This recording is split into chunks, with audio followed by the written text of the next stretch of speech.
Students, हम यहां पर स्टार्ट कर रहे हैं चैप्टर नंबर 3 पीरियोडिसिटी। और किस ऑर्डर में चैप्टर हमें पढ़ना चाहिए यह बिल्कुल सही दिया हुआ है एनसीईआरटी में।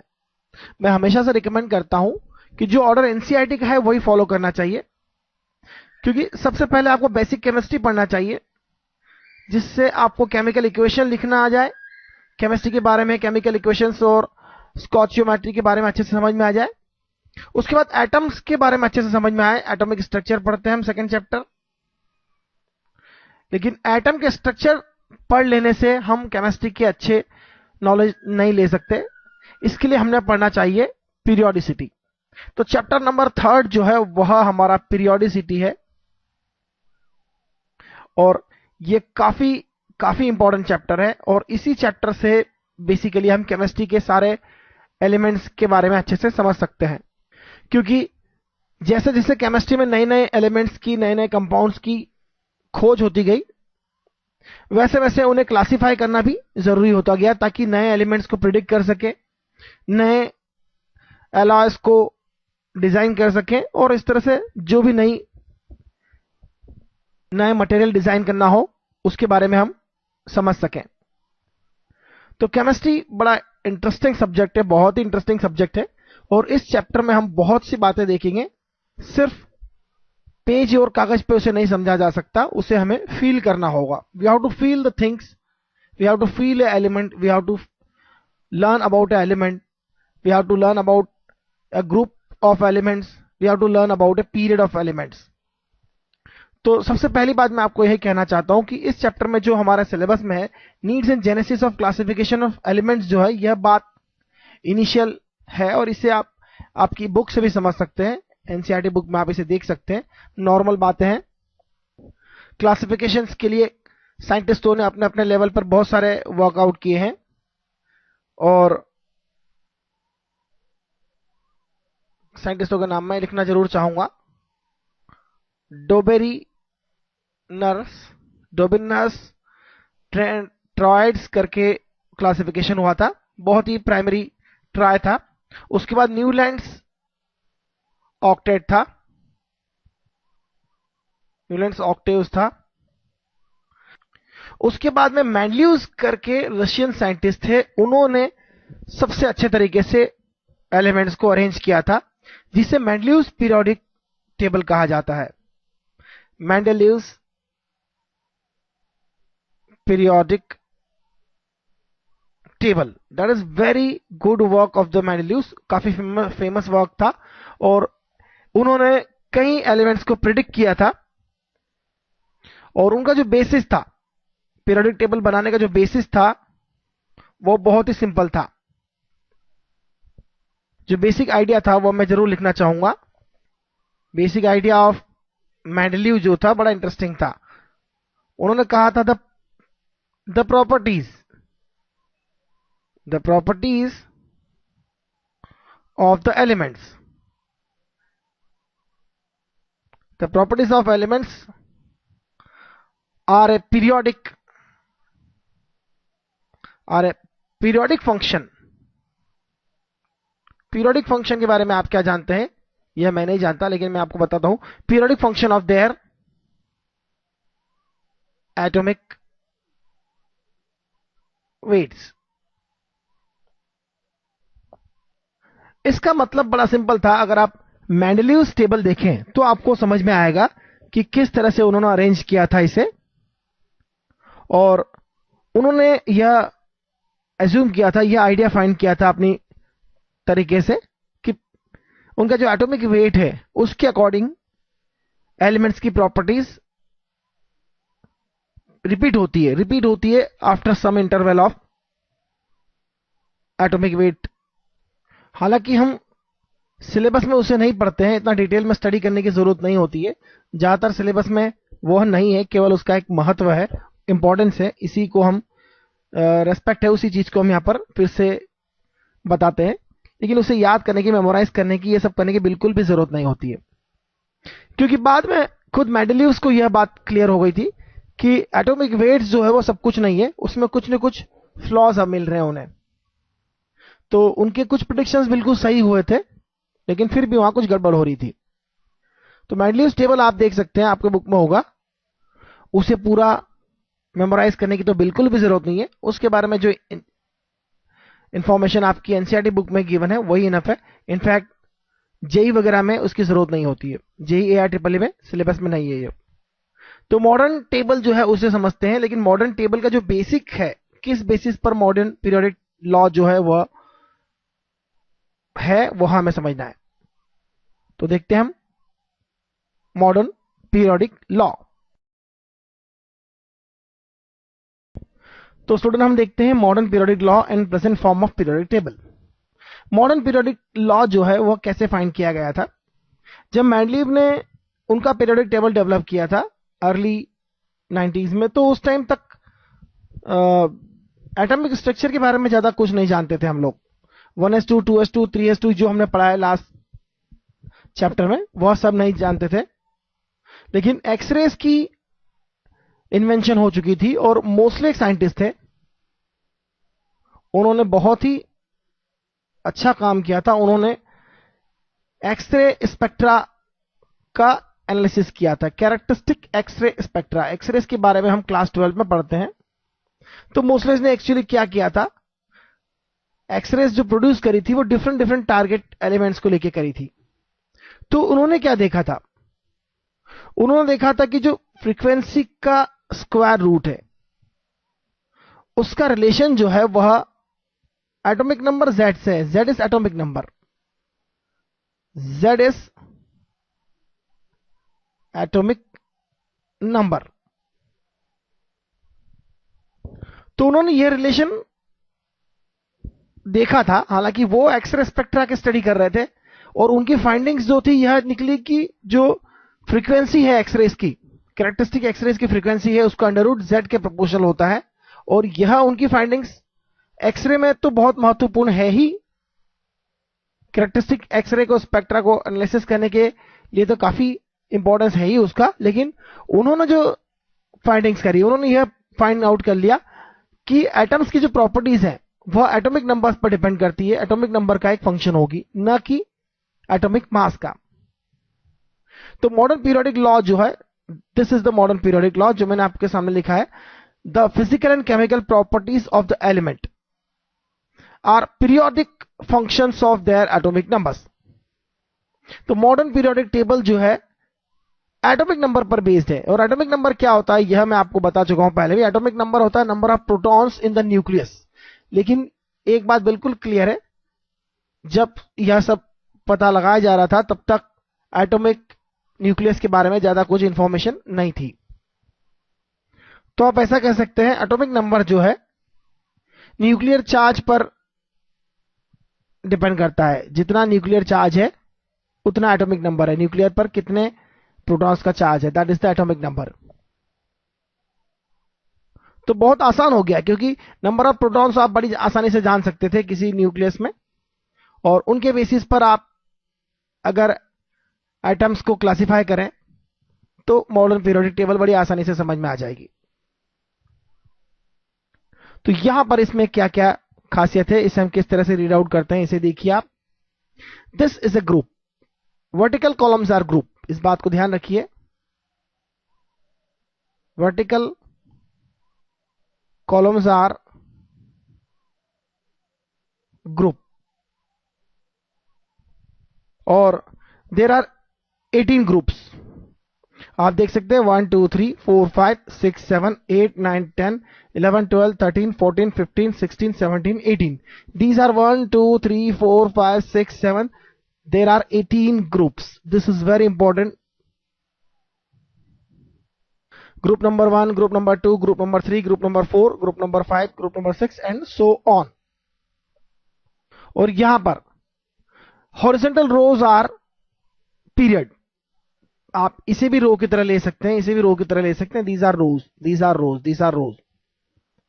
तो horizontal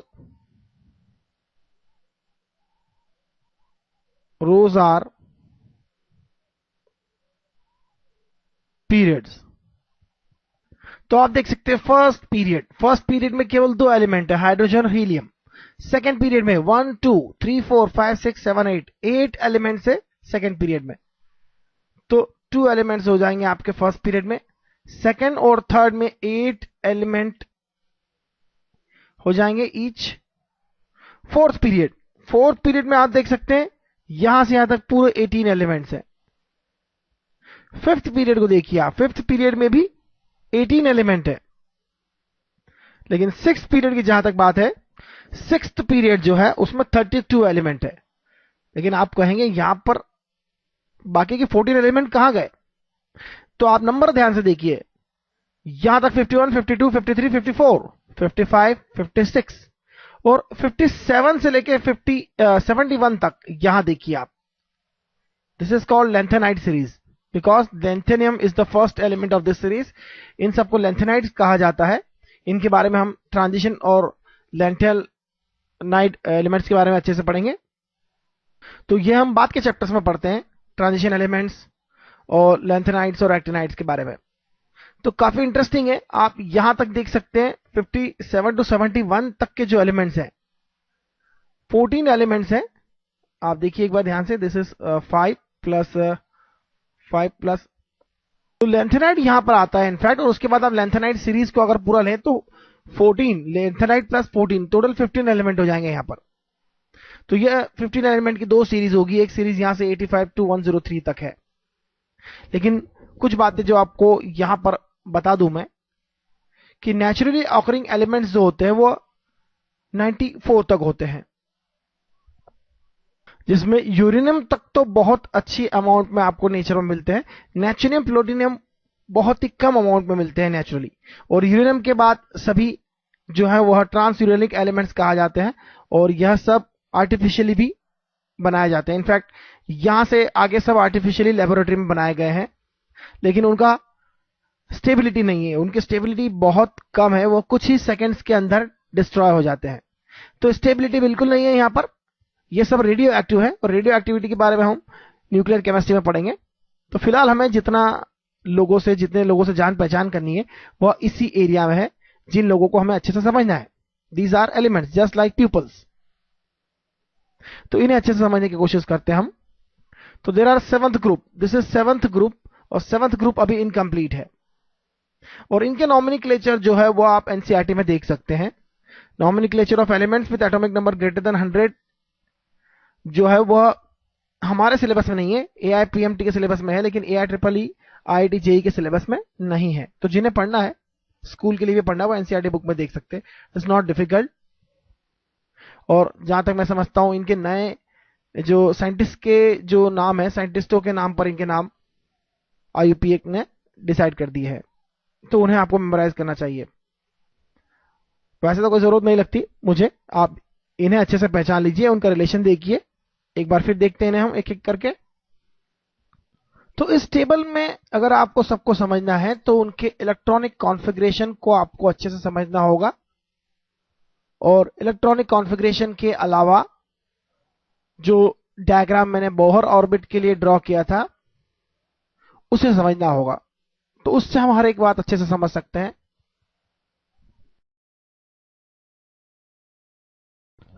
तो मॉडर्न पीरियोडिक टेबल को अच्छे से समझने के लिए हमें इलेक्ट्रॉनिक कॉन्फ़िगरेशन पता होना चाहिए। इसीलिए मैं कहता हूं पहले एटॉमिक स्ट्रक्चर पढ़ना चाहिए और उसके बाद पीरियोडिसिटी पढ़ना चाहिए। तो देखते हैं हाइड्रोजन के लिए क्या होता है। एटॉमिक कॉन्फ़िगरेशन जो होता है हमारा एटॉमिक स्ट्रक्चर में जो हमने पढ़ा है, इलेक्ट्रॉनिक कॉन्फ़िगरेशन 1s1 होता है। हीलियम के लिए होता है 1s2, और यदि आप देखें तो लिथियम के लिए होता है 1s2 2s1। यह लिथियम के लिए होता है, इस बात का ध्यान रखें आप। इलेक्ट्रॉनिक कॉन्फ़िगरेशन बड़े इंपॉर्टेंट है यहां पर। बेरिलियम के लिए क्या होता है? बेरिलियम के लिए होता है 1s2 2s2। 1s2 2s2 beryllium के लिए होता है। बोरॉन के लिए देखिए, बोरॉन के लिए होता है 1s2 2s2 और 2p1। This is for boron. यह बोरॉन का इलेक्ट्रॉनिक कॉन्फ़िगरेशन है। कार्बन के लिए आप लिख सकते हैं, कार्बन के लिए आपको पता है 1s2 2s2 2p2। और नाइट्रोजन के लिए आप देखिए 1s2 2s2 2p3। ऑक्सीजन के लिए देखिए 1s2 2s2 2p4। और सबसे ज्यादा इंपॉर्टेंट जो भी हमें समझना है वह इलेक्ट्रॉनिक कॉन्फ़िगरेशंस है फर्स्ट ग्रुप के, समझिए। उसके बाद हम एक जनरल ट्रेंड देखेंगे 1s2 2s2 2p5। यह फ्लोरीन के लिए हो गया। और नियॉन के लिए देखते हैं। अब हम नियॉन के लिए देखेंगे 1s2 2s2 2p6। और यह हो गया पैक। पैक मतलब पूरे 10। इसका एटॉमिक नंबर आप देख सकते हैं 10 है।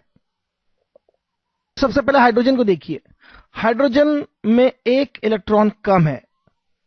फर्स्ट शेल में होते हैं 1s1 और 1s2। तो यहां एक इलेक्ट्रॉन अगर हाइड्रोजन को मिलता है तो यह अपना आउटर मोस्ट ऑर्बिटल पूरा कर लेता है, जो कि हम देखेंगे बॉन्डिंग में। देखेंगे बॉन्डिंग के कुछ रूल्स होते हैं, ऑक्टेट रूल हो इस तरह से। तो यहां हाइड्रोजन को एक वैकेंसी है, क्योंकि एक इलेक्ट्रॉन और आ सकता है ना। आप देख सकते हैं 1s1 है, 1s2 एक इलेक्ट्रॉन और आ सकता है। जबकि हीलियम में दोनों फुल है, 1s2 है, पैक है। 1s2 और 1s2 2s1 लिथियम और हीलियम में बहुत बड़ा अंतर है। वह अंतर मैं आपको डायग्रामेटिकली समझाऊंगा तो ज्यादा अच्छा समझ में आएगा। और अगर आप थोड़ी देर के लिए देखें तो आप देख सकते हैं हीलियम के लिए अगर फर्स्ट ऑर्बिटल की रेडियस दिया है तो सेकंड जो ऑर्बिटल है लिथियम के लिए जो नेक्स्ट इलेक्ट्रॉन होगा उसके बाहर वाले ऑर्बिटल में होगा, क्योंकि 2s हो गया यहां पर। 2s 1s और 2s इलेक्ट्रॉन जो है वो 1s इलेक्ट्रॉन के कंपैरिजन में न्यूक्लियस से 4 टाइम्स डिस्टेंस पर होते हैं। और डिस्टेंस अगर 4 टाइम्स है तो अट्रैक्शन 1/16 टाइम्स हो जाता है। यह हम देखेंगे किस तरह से होता है, अभी मैं आपको बताऊंगा कुलम्स लॉ, उसके बेसिस पर इसे देखा जा सकता है। तो कुल मिला के बात यह हुई कि जैसे ही हम इस पीरियड से इस पीरियड में आते हैं 1s से 2s में यहां पर स्टार्ट हो जाते हैं। यह 2p सीरीज हो गई यहां तक। फिर यहां से 3s हो जाता है, 3s1 3s2 3p1 3p2 3p3 3p4 3p5 और 3p6। फिर यहां से 4s स्टार्ट हो जाता है और 4s के बाद यहां तक 4s2 and so on. This is d orbitals. तो यहां 3d1 3d2 3d3 and so on. और यहां से 4p सीरीज चालू हो जाती है। This is 4p। तो फोर्थ पीरियड में लास्ट इलेक्ट्रॉन जो है वो p ऑर्बिटल में जा रहा है। यहां से आप देखिए 4p1 4p2 4p3 होगा, जबकि यहां 3p1 3p2 3p3 3p4 3p5 3p6। और यहां हम ऑलरेडी देख चुके हैं 2p1 2p2 2p3 नाइट्रोजन के लिए, ऑक्सीजन के लिए 2p4, फ्लोरीन के लिए 2p5 और नियॉन के लिए 2p6। तो यह जो लास्ट इलेक्ट्रॉन है p ऑर्बिटल में इंटर हुआ है, इसलिए यह p ब्लॉक एलिमेंट्स कहे जाते हैं। These are p block elements. तो आप बड़ी आसानी से देख सकते हैं यह सब जो है वह p ब्लॉक एलिमेंट हो गए। हीलियम जरूर एक थोड़ा सा अपवाद हो सकता है यहां पर, क्योंकि इसमें लास्ट इलेक्ट्रॉन p ब्लॉक में नहीं है, वो s ब्लॉक में ही है। और इसी तरह से हाइड्रोजन को देखिए, उसमें एक इलेक्ट्रॉन कम है। और फ्लोरीन को देखिए, उसका ऑक्टेट पूरा करने के लिए उसको एक इलेक्ट्रॉन एक्स्ट्रा चाहिए। तो फ्लोरीन का ऑक्टेट पूरा हो जाता है, जिस तरह से नियॉन स्ट्रक्चर कहते हैं। नियॉन स्ट्रक्चर देखिए आप 1s2 2s2 2p6। फ्लोरीन को एक इलेक्ट्रॉन मिल जाता है तो नियॉन की तरह हो जाता है।